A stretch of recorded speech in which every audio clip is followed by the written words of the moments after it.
১৭ বছর পর দেশে ফিরে শুভাকাঙ্ক্ষীদের ভালোবাসার জবাব দিলেন বিএনপির ভারপ্রাপ্ত চেয়ারম্যান তারেক রহমান। সামাজিক যোগাযোগ মাধ্যমে এক পোস্টে সবাইকে ধন্যবাদ জানান তিনি। দীর্ঘ সময় পর মাতৃভূমিতে পা রাখার স্মরণীয় অভিজ্ঞতার কথা জানান তারেক রহমান।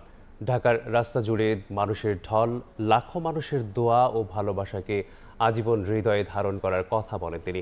সব প্রতিকূলতার মাঝেও পাশে থাকা মানুষ, তরুণ, পেশাজীবী, কৃষক ও শ্রমিক সহ সব শ্রেণী পেশার নাগরিকদের প্রতি কৃতজ্ঞতা জানান।